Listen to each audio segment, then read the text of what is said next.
জয় মা বলে জয় গুরুদেব। নমস্কার, অ্যাস্ট্রো বিআরএসে সকলকে স্বাগত জানাই। আশা করি সকলে ভালো আছেন।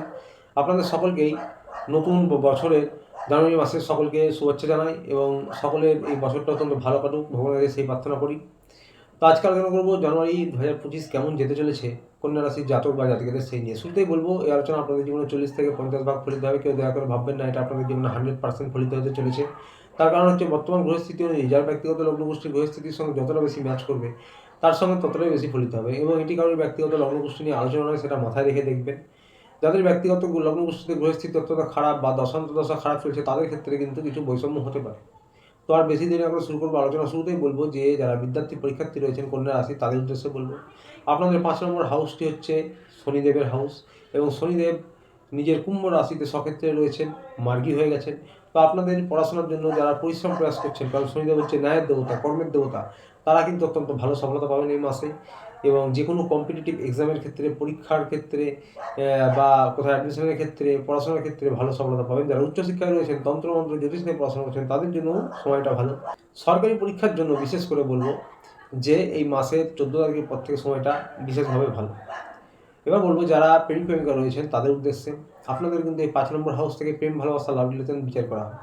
তো সুতরাং বুঝতেই পারছেন আপনাদেরও কিন্তু এই মাসটা অত্যন্ত ভালো যাবে। নিজেদের সম্পর্কে আপনারা একটু পরিশ্রম বাড়ান, মানে একে অপরকে হেল্প করুন, একে অপরকে খুশি করার চেষ্টা করুন, একে অপরকে সময় দেন।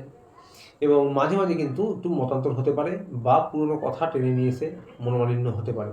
শুক্র আবার শনিদেবের কুম্ভ রাশিতে রয়েছে শনিদেবের সঙ্গে।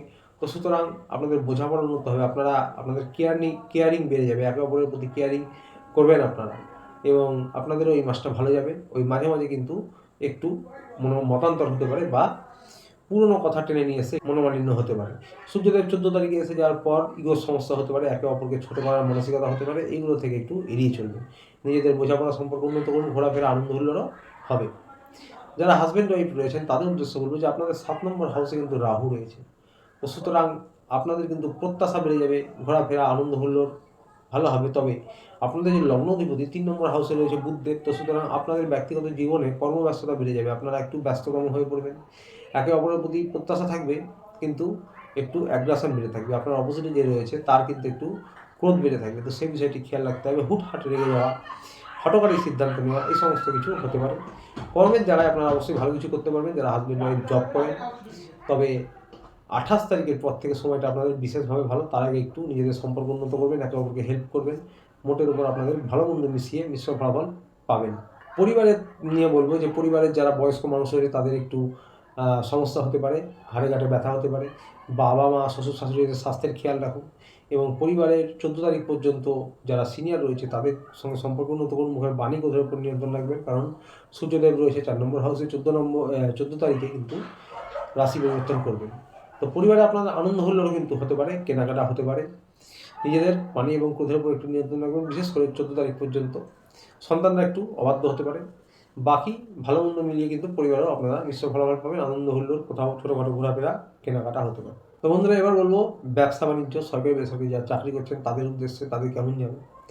যারা পার্টনারশিপ ব্যবসা করেন তাদের উদ্দেশ্যে বলবো যে আপনাদের কিন্তু একটু মনোমালিন্য হওয়ার সম্ভাবনা রয়েছে পার্টনারশিপ ব্যবসায়, সেই বিষয়টা খেয়াল রাখবেন। তার কারণ হচ্ছে ব্যবসার কারক হচ্ছে বুধ 3 নম্বর হাউসে রয়েছে। আপনার কর্মব্যস্ত হয়ে পড়বেন, একটু কর্মব্যস্ততা বাড়বে, ট্রাভেলিং বাড়বে। একটু বাড়ি থেকে দূরে গিয়ে নতুন যারা কোনো কাজ শুরু করছেন তাদেরকে সেরকম কোনো কাজ করতে হতে পারে বা দূরস্থানে থেকে কিছু লাভ হতে পারে এবং আপনাদের ট্রাভেলিং একটু বেড়ে যেতে পারে। তো কর্মব্যস্ততা বাড়বে, তার সাথে কিন্তু বুধ রয়েছে 3 নম্বর হাউসে ব্যবসার কারক এবং রাহু রয়েছে 7 নম্বর হাউসে পার্টনারশিপ ব্যবসায় যারা রয়েছেন তাদের পার্টনারের সঙ্গে মতান্তর একটু একটু হতে পারে, সেই বিষয়টি খেয়াল রাখবেন। নিজেদের সম্পর্ক উন্নত করুন, বোঝাপড়া উন্নত করুন। বাকি ব্যবসায়ীদের জন্য বলবো যে ভাগ্যস্থানে কিন্তু দেবগুরু বৃহস্পতি রয়েছে এবং সাকসেসের ঘরে কিন্তু আপনাদের মঙ্গল রয়েছে। 10 নম্বর হাউসের অধিপতি বুধ কিন্তু রয়েছে 3 নম্বর হাউসে। ওই যে আবার বললাম, কাজের জায়গায় আপনাদের চাপ বাড়বে, টেনশন বাড়বে, কর্মব্যস্ততা বাড়বে। তবে প্রমোশন পদোন্নতি হতে পারে। যা কিছু প্রচেষ্টা প্রয়াস করবেন তাতে আপনারা সফলতা অবশ্যই পাবেন, কারণ ভাগ্যস্থানের অধিপতি ভাগ্যস্থানে রয়েছে। খুব ভালো এটি একটি বিষয়। এবং আপনাদের যদি কিছু বড় কোনো ডিল করার থাকে, জমি বাড়ি কেনার থাকে, সম্পত্তি কেনার থাকে, তাহলে আপনারা 21 তারিখ থেকে সেই সব কাজ করলে খুবই ভালো হয়। এবং সূর্যদেব আপনাদের কিন্তু এসে যাচ্ছে 5 নম্বর হাউসে, সেখানে দেবগুরু বৃহস্পতির দৃষ্টি পাবেন। তো সরকারি চাকরির জন্য, সরকারি যারা চাকরি করছেন তাদের জন্য তারিখ থেকে সময়টা ভালো। কোনো আইনি বিবাদ, পুরনো লোন বা পেমেন্ট আটকে থাকা, এই সমস্ত সরকারি বা ডকুমেন্টারি যে সমস্ত বিষয় আটকে রয়েছিল, সেগুলো কিন্তু 14 তারিখের পর থেকে সম্ভাবনা রয়েছে যে সেগুলো নিষ্পত্তি হতে পারে। অর্থনৈতিক পরিকাঠামো একই রকম থাকবে। যারা রাজনৈতিক ফিল্ডে রয়েছেন তাদের উদ্দেশ্যেও বলব যে 14 তারিখের পর থেকে আপনাদের সময়টা একটু ভালো।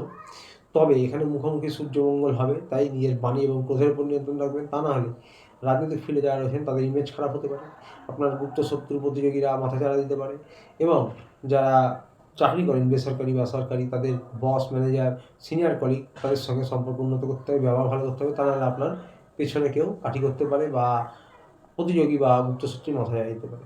স্বাস্থ্য নিয়ে বলবো যে 8 নম্বর হাউসের অধিপতি মঙ্গল কিন্তু নিচস্থ রয়েছে। তা সত্ত্বেও মঙ্গল এবং পরে মঙ্গল বক্রী হবে, অর্থাৎ নিজের ক্ষমতা বাড়াবে যদিও, তবুও নিচস্থ রয়েছে। তো শুরুর দিকে কিন্তু রক্তজনিত high blood pressure, low blood pressure এরকম কোনো সমস্যা হতে পারে।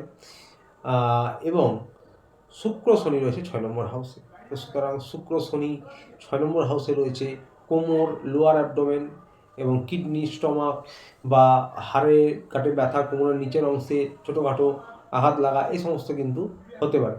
তো এই বিষয়গুলি খেয়াল রাখবেন। যারা কোনো রাশির জাতক বা জাতিকা রয়েছেন তাদের জন্য প্রতিকার নিয়ে বলবো আপনারা ওম ক্লিং কৃষ্ণায় নমঃ, আবারও বলছি ওম ক্লিং কৃষ্ণায় নমঃ, ওম ক্লিং কৃষ্ণায় নমঃ, এই মন্ত্রটি 108 বার পড়তে কর্মে জপ করতে পারেন, বা চোখ বন্ধ করে ধ্যানের মতন 2 মিনিট 3 মিনিট জপ করতে পারেন, অত্যন্ত ভালো প্রতিকার হবে। বাড়ির ছাদে বা উঠোনে পাখিদের কিছু খাবার খান, করতে অত্যন্ত ভালো প্রতিকার হবে। এটি সারাজীবন করতে পারেন। তো আসছিল এই পর্যন্ত। ভিডিওটি ভালো লাগলে চ্যানেলটি অবশ্যই লাইক, সাবস্ক্রাইব করে পাশে থাকবেন। দেখা হচ্ছে আবার পরের ভিডিওতে। ভালো থাকবেন, সুস্থ থাকবেন। নমস্কার।